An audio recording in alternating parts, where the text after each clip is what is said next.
آپ حضرات سے وعدہ کیا تھا کہ 29 پارے مکمل ہو گئے ہیں، لیکن 30واں پارہ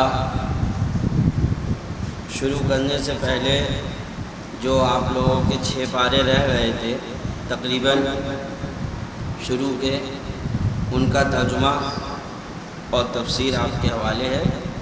اس کے بعد 30واں پارہ جو ہے وہ کیا جائے گا۔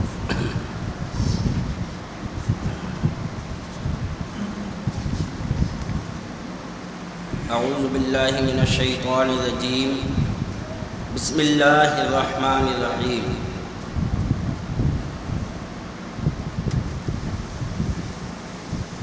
الحمد للہ رب العالمین الرحمن الرحیم مالک یوم الدین، ایاک نعبد و ایاک نستعین، اہدنا الصراط المستقیم، صراط الذین انعمت علیہم غیر المغضوب علیہم ولا الضالین۔ بسم اللہ الرحمن الرحیم، نحمدہ و نصلی علی رسولہ الکریم۔ اللہ کے نام سے شروع جو نہایت مہربان رحمت والا۔ یہ سورہ فاتحہ ہے، اور سورہ فاتحہ کے کئی نام ہیں۔ اس کو سورۃ الکتاب بھی کہا جاتا ہے، ام القرآن بھی کہا جاتا ہے، سورہ کنز بھی کہا جاتا ہے، سورہ کافیہ، سورہ وافیہ، سورہ شافیہ اور سورہ شفا، سورہ سبع مثانی، سورہ نور، سورہ الحمد، سورہ دعا، اور بھی اس کے دیگر نام ہیں۔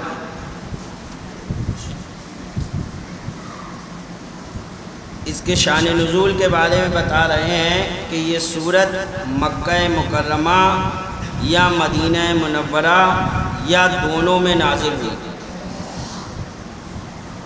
یعنی یا یہ مکہ شریف میں نازل ہوئی یا مدینہ میں، یا مکہ اور مدینہ دونوں میں، یعنی 2 بار یہ سورت نازل ہوئی۔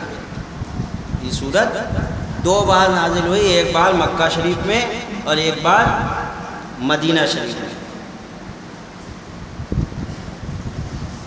عمرو ابن شرجیل سے منقول ہے کہ نبی کریم صلی اللہ علیہ وسلم نے حضرت خدیجہ رضی اللہ تعالی عنہا سے فرمایا، میں ایک ندا سنا کرتا ہوں جس میں اقرا کہا جاتا ہے۔ ورقہ بن نوفل کو خبر دی گئی، عرض کیا جب یہ ندا آئے آپ با اطمینان سنیں۔ اس کے بعد حضرت جبریل نے حاضر خدمت ہو کر عرض کیا، فرمائیے بسم اللہ الرحمن الرحیم الحمدللہ رب العالمین۔ اس سے معلوم ہوتا ہے کہ نزول میں یہ پہلی صورت ہے، مگر دوسری روایات سے معلوم ہوتا ہے کہ پہلی صورت اقرا ہے۔ ایک روایت سے یہ پتہ چلا کہ الحمد شریف یہ پہلی صورت ہے، لیکن دوسری روایت سے یہ پتہ چلتا ہے کہ سب سے پہلی جو آیت نازل ہوئی وہ اقرا، سورت اقرا نازل ہوئی۔ اس سورت میں تعلیماً بندوں کی زبان میں کلام فرمایا گیا ہے، یعنی سورہ الحمد شریف میں بندوں کی زبان میں کلام فرمایا گیا ہے۔ اللہ کے نام سے شروع جو بہت مہربان رحمت والا، حالانکہ کلام اللہ کا ہے لیکن بندوں کی زبان میں ہے کہ بندے کہیں اللہ کے نام سے شروع جو نہایت مہربان رحمت والا۔ تو تعلیماً جو ہے بندوں کی زبان میں کلام فرمایا گیا ہے۔ احکام مسئلہ، نماز میں اس سورت کا پڑھنا واجب ہے۔ نماز میں اس سورت یعنی سورہ الحمد شریف کا پڑھنا یہ واجب ہے۔ امام و منفرد کے لیے تو حقیقتاً، یعنی جو امام ہے اس پر بھی اور جو تنہا نماز پڑھ رہا ہے اس پر بھی، دونوں پر حقیقتاً اس کا پڑھنا واجب ہے اپنی زبان سے۔ اور مقتدی کے لیے بقرات حکمیہ، اور مقتدی کے لیے امام کا پڑھنا ہی اس کا پڑھنا قرار دیا جائے گا۔ یعنی مقتدی جو ہوگا، جو امام کے پیچھے پڑھتا ہوگا، وہ خاموش ہو کر سنے گا، اور اس پر پڑھنا واجب نہیں ہے، اس پر سننا واجب ہے۔ یہ سننا ہی اس کا پڑھنا قرار پائے گا۔ جو امام پڑھ رہا ہے، امام کا پڑھنا ہی مقتدی کا پڑھنا ہے۔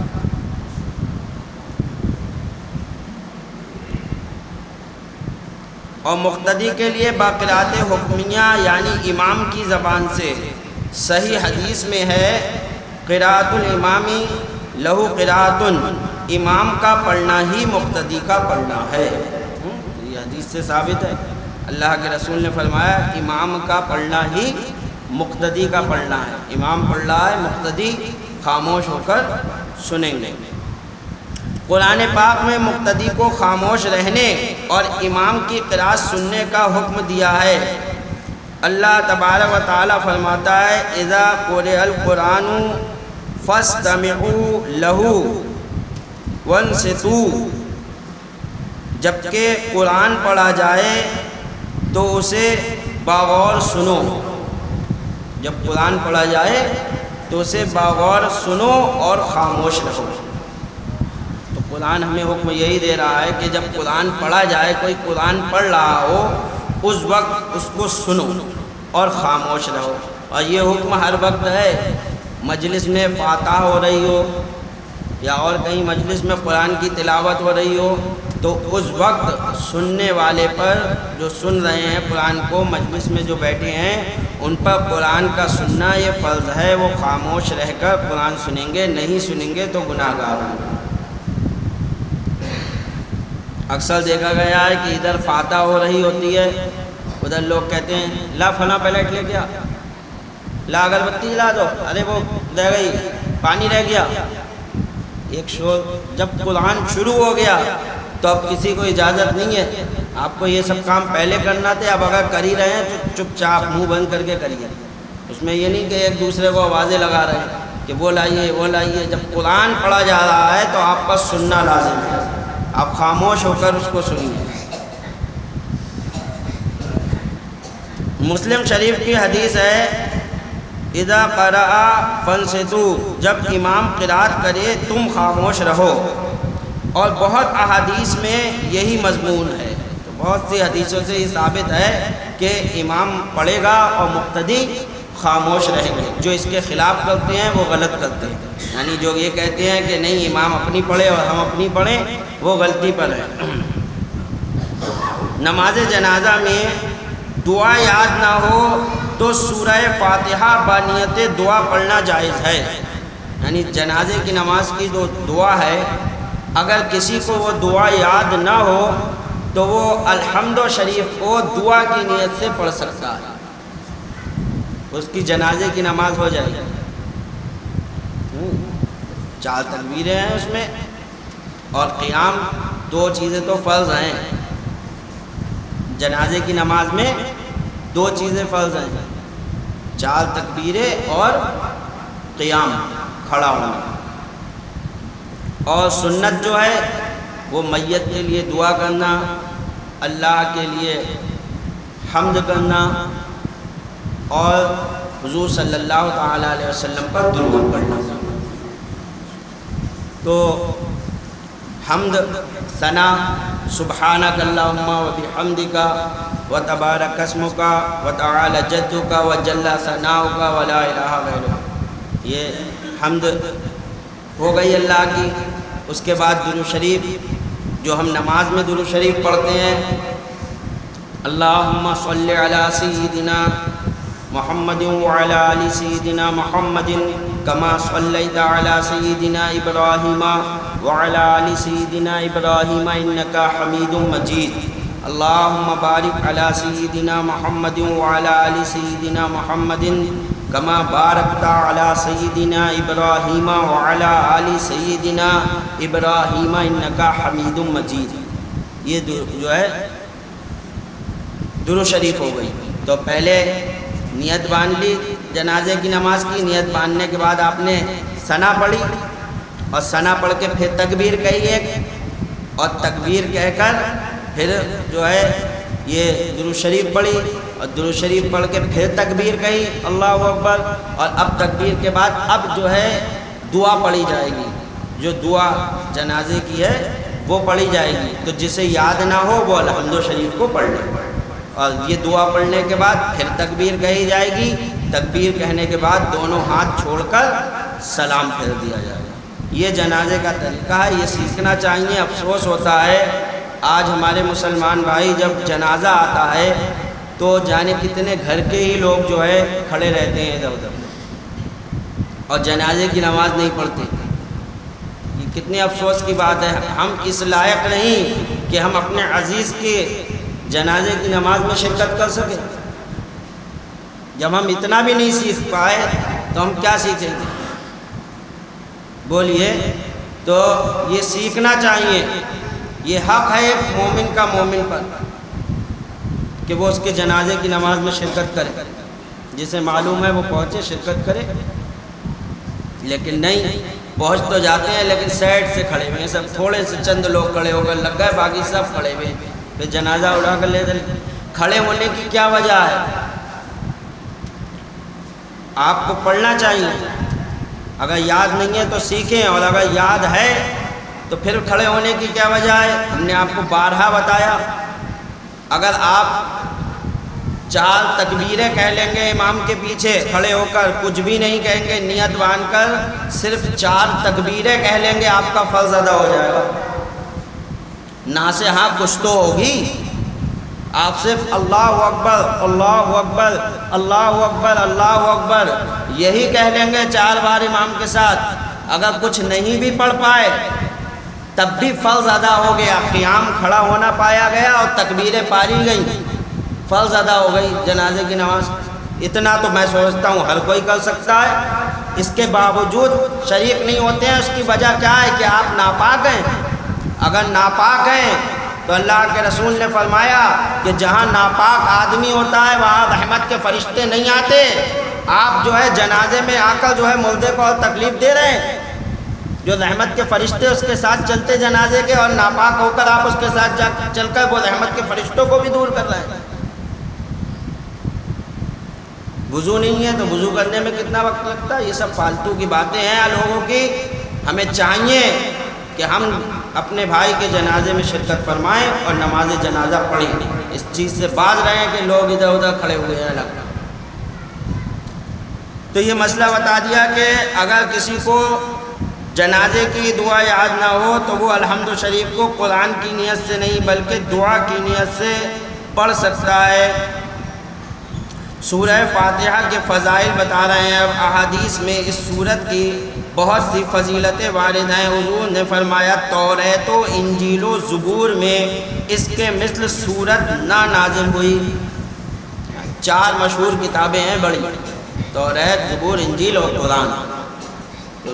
ان 4 مشہور کتابوں میں اللہ کے رسول فرماتے ہیں کہ نہ تو توریت میں، نہ زبور میں، نہ انجیل میں کسی میں بھی جو ہے الحمد شریف جیسی کوئی صورت نازل نہیں فرمائی۔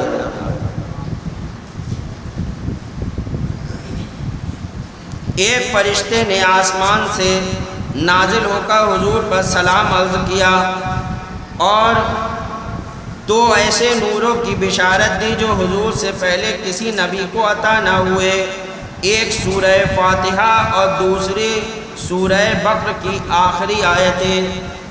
ایک سورہ فاتحہ اور سورہ بقرہ کی آخر کی آیتیں۔ فرمایا اے اللہ کے رسول یہ 2 نور ہیں کہ اللہ تعالیٰ نے اس سے پہلے کسی نبی کو نہیں دی، یہ آپ کو ہی عطا کیے گئے ہیں۔ سورہ فاتحہ کے بارے میں اللہ کے رسول فرماتے ہیں کہ سورہ فاتحہ ہر مرض کے لیے شفا ہے، ہر مرض کے لیے۔ سورہ فاتحہ 100 مرتبہ پڑھ کر جو دعا مانگے اللہ تعالیٰ قبول فرماتا ہے۔ بیٹھ کر 100 مرتبہ صدق دل سے کعبے کی طرف منہ کر کے وضو کر کے سورہ فاتحہ 100 مرتبہ پڑھے اور اپنے رب کی بارگاہ میں جائز دعا کرے، اللہ اس دعا کو قبول فرماتا ہے۔ تلاوت سے پہلے اعوذ باللہ من الشیطان الرجیم پڑھنا سنت ہے۔ بسم اللہ سے پہلے اعوذ بھی پڑھنا چاہیے اور یہ سنت ہے۔ تو بسم اللہ الرحمن الرحیم، اللہ کے نام سے شروع جو بہت مہربان رحمت والا۔ الحمدللہ رب العالمین، سب خوبیاں اللہ کو جو مالک سارے جہان والوں کا، ساری خوبیاں تمام تعریفیں اللہ کے لیے، تمام تعریفیں اللہ کے لیے ہیں۔ اس میں اللہ فرماتا ہے کہ تمام تعریفیں اللہ کے لیے، تعریف ہر تعریف اللہ کے لیے ہے۔ اب آدمی کہے گا ہم اپنے والد کی بھی تعریف کرتے ہیں، ہم اپنے استاد کی بھی تعریف کرتے ہیں، ہم اپنے پیر کی بھی تعریف کرتے ہیں، ہم ولیوں کی بھی تعریف کرتے ہیں، اور اللہ فرماتا ہے کہ تمام تعریفیں اللہ کے لیے۔ تو اس کا کیا مطلب ہے؟ تو اس کا مطلب یہ ہے کہ اللہ خالق ہے، اللہ خالق ہے اور ہم سب مخلوق ہیں۔ اللہ بنانے والا ہے اور ہم سب بننے والے ہیں۔ جب کوئی کاریگر کوئی چیز بناتا ہے، مثال کے طور پر ایک بڑئی نے ایک کرسی بنائی،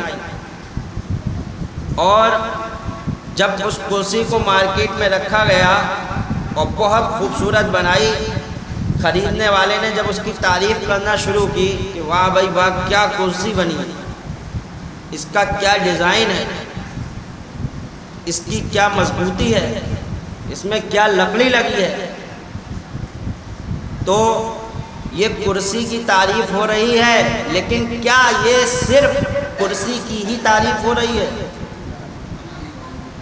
نہیں، کرسی کے ساتھ ساتھ یہ تعریف اس کی بھی ہو رہی ہے جس نے اس کرسی کو بنایا ہے۔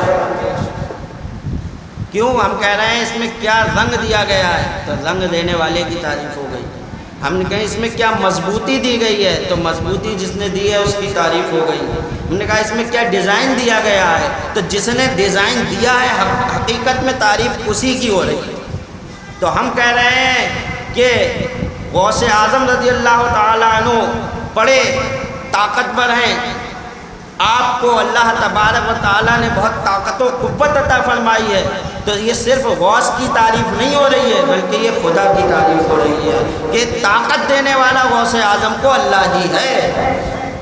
ہم اپنے والد کی تعریف کریں کہ ہمارے والد بڑے محترم، بڑے عزت والے ہیں، بڑے اچھے اخلاق والے ہیں، اپنے بچوں سے بہت اچھی طریقے سے پیش آتے ہیں، تو یہ جو ہے ان کو خوبیاں، یہ جو ہے بچوں کے ساتھ اچھا عدل و انصاف کرنا، یہ خوبیاں ان کو اللہ ہی نے عطا کی ہیں، تو یہ صرف ہمارے والد کی نہیں بلکہ خدا کی تعریف ہے۔ تو یوں ہے اللہ نے جو فرمایا الحمدللہ رب العالمین، تمام تعریفیں اللہ کے لیے ہیں، یعنی تم دنیا میں جس مخلوق کی بھی تعریف کرو گے اللہ کی تعریف خود بخود ہو جائے گی، خود بخود ہو جائے گی، کرنے کی ضرورت نہیں پڑے گی۔ تم کسی بھی مخلوق کی تعریف کرو، چاند کی تعریف کرو، سورج کی تعریف کرو، شجر کی تعریف کرو، درخت کی تعریف کرو، حجر کی تعریف کرو، پہاڑوں کی تعریف کرو، نبیوں کی تعریف کرو۔ تم یوں کہو کہ سب سے اولا و اعلیٰ ہمارا نبی، سب سے بالا و والا ہمارا نبی، تو حقیقت میں یہ تعریف بھی خدا ہی کی ہے کہ سب سے اعلیٰ اور اولا بنانے والا ہمارے نبی کو اللہ ہی ہے۔ وہابی کہتے ہیں کہ ارے اللہ کی تعریف نہیں کرتے ہو، نبیوں کی تعریف کر رہا ہو، ولیوں کی کر رہا ہو۔ ان گدھوں کو یہی نہیں معلوم کہ قرآن کہہ رہا ہے الحمدللہ رب العالمین، تمام تعریفیں تو اللہ ہی کے لیے ہے، کرو کسی کی بھی کرو، اللہ کی تعریف تو ہوتی چلی جائے گی۔ ایسا ہو ہی نہیں سکتا کہ آدمی کسی چیز کی تعریف کرے اور خدا کی تعریف نہ ہو۔ خدا کی تعریف تو ہوتی چلی جائے گی تم جس چیز کی تعریف کرو گے، کیونکہ ہر شے کا بنانے والا پروردگار عالم ہے، تو تم کسی بھی چیز کی تعریف کرو خدا کی تعریف ہوگی۔ الحمدللہ رب العالمین، تمام تعریفیں اللہ کے لیے ہیں، اسی لیے فرمایا اللہ نے کہ تمام تعریفیں اللہ کے لیے ہیں۔ یہ مطلب نہیں ہوا کہ کسی کی تعریف مت کرو خالی میری کرو، مطلب یہی ہے کہ تعریف کسی بھی کی بھی کرو، میری تعریف تو ہو رہی ہے، میری ثنا تو ہو رہی ہے۔ الحمدللہ رب العالمین، تمام تعریفیں اللہ کے لیے ہیں جو تمام عالم کا پالنے والا ہے، سارے جہانوں کا پالنے والا ہے، جو مالک ہے سارے جہان والوں کا، رب العالمین۔ اس کے معنی آتے پالنے کے بھی اور مالک کے بھی۔ تو اللہ ہی تبارک و تعالی ہے جو تمام عالموں کو پالتا ہے۔ کسی کی یہ بساط نہیں، کسی کی یہ اوقات نہیں جو کسی کو پال لے۔ تو آج مسلمان قوم میں ایک یہ جو بات، یہ وبا پھیل گئی ہے کہ بچے دو ہی اچھے، زیادہ ہو جائیں گے تو انہیں پالیں گے کہاں سے؟ کیا وہ قرآن کی اس آیت پر ایمان نہیں رکھتے؟ معاذ اللہ رب العالمین کہ الحمدللہ رب العالمین، تمام عالموں کا پالنے والا رب ہے۔ اللہ کے رسول تو فرماتے ہیں تم ایسی عورت سے شادی کرو جو بچے زیادہ دے، کل قیامت کے دن میں اپنی امت کی کثرت پہ ناز کروں گا۔ میری امت سب سے زیادہ کثیر تعداد میں ہوگی۔ کوئی نبی ہوں گے ان کے ساتھ 10 ہوں گے، کوئی نبی ہوں گے ان کے ساتھ 50 ہوں گے، کوئی نبی ہوں گے ان کے ساتھ 100 ہوں گے، کسی کے ساتھ 80 ہوں گے، جتنے جس پہ ایمان لائے۔ لیکن الحمدللہ جب اللہ کے رسول تشریف لائیں گے تو امت محمدی موجیں مارتے ہوئے آئیں گے سرکار کے ساتھ۔ سرکار فرماتے ہیں میں اپنی امت کی کثرت پہ ناز کروں گا۔ ہم کہتے ہیں ارے کہاں سے پالیں گے؟ ارے پالنے والا پروردگار عالم ہے، رزق دینے والا وہ ہے، وہ بچہ بھیجتا ہے تو اس کا جو ہے رزق بھی بھیجتا ہے۔ ہماری کیا اوقات، ہماری کیا بساط کہ ہم کسی کو کھلا دیں؟ تو سب خوبیاں اللہ کو، یہاں یہ بات الگ ہے کہ اگر کوئی بیمار ہے، کسی کی عورت بیمار ہے، جیسے آج کل آپریشن سے بچے پیدا ہو رہے ہیں، زیادہ تر مجبوری ہے کہ جان پہ بن جاتی ہے، تو یہ مجبوری سامنے، جہاں مجبوری ہے وہاں شریعت اجازت دیتی ہے، جہاں مجبوری نہیں ہے وہاں شریعت اجازت نہیں دیتی، وہاں آپ جو ہے غلط کر رہے ہو یہ کام کرتے۔ تو یہ اور یہ عقیدہ رکھ کے تو بالکل غلط کر رہے ہو کہ ہے کہاں سے پالیں گے؟ پالنے والا تو پروردگار عالم ہے۔ الحمدللہ رب العالمین، سب خوبیاں اللہ کو جو مالک سارے جہان والوں کا، الرحمن الرحیم، بہت مہربان رحمت والا، بہت مہربان رحمت والا۔ اللہ تبارک و تعالیٰ جو ہے بہت مہربان ہے۔ سب سے زیادہ بچے سے محبت اس کی ماں کرتی ہے اور بڑی رحیم ہوتی ہے ماں۔ بچے کو ذرا سی بھی تکلیف ہو جائے تو ماں بلک جاتی ہے۔ تو ماں سے کئی زیادہ مہربان اللہ کے رسول ہیں، ماں سے بھی کئی زیادہ مہربان اللہ کے رسول ہیں کہ ایک ماں جو ہے وہ اپنے بچے کو معاف نہیں کر رہی تھی۔ اللہ کے رسول صلی اللہ تعالیٰ علیہ وسلم نے کہا معاف کر دو، جب تک تم معاف نہیں کرو گی خدا بھی معاف نہیں کرے گا۔ کہا نہیں کروں گی معاف، اس نے بہت میرا کلیجہ دکھایا ہے، بہت پریشان کیا ہے۔ اللہ کے رسول صلی اللہ علیہ وسلم نے کہا ٹھیک ہے، اس کے بچے کو اٹھا کر آگ میں ڈال دو۔ لاش جو تھی جنازہ رکھا تھا، کہا جلا دو۔ جب جلانے کے لیے اٹھایا گیا تبھی تڑپ اٹھی۔ کہا ہے اللہ کے رسول یہ کیا کر رہے ہیں؟ کہا یہاں جو ہے اس کے جسم کو جلتے ہوئے نہیں دیکھ سکتی، اگر تو نے معاف نہ کیا تو یہ دوزخ کی آگ میں چلے گا۔ اتنا کہا تو ماں نے معاف کیا۔ تو بولو اللہ کے رسول ماں سے زیادہ مہربان ہے کہ نہیں؟ ماں معاف نہیں کر رہی تھی لیکن اللہ کے رسول نے معاف کروایا کہ معاف کرو اسے۔ تو اللہ کے رسول سے بھی زیادہ خود پروردگار عالم اپنے بندوں پر مہربان ہے۔ اللہ کی رحمت کا کیا کہنا؟ اللہ کی رحمت کا کیا کہنا؟ کہتے ہیں اللہ کی رحمت بہانہ ڈھونڈتی ہے۔ اللہ کی رحمت اپنے بندوں کو بخشنے کے لیے بہانہ ڈھونڈتی ہے، کوئی بہانہ ملے اور میں اپنے بندے کو بخش دوں۔ الرحمن الرحیم، بہت مہربان رحمت والا۔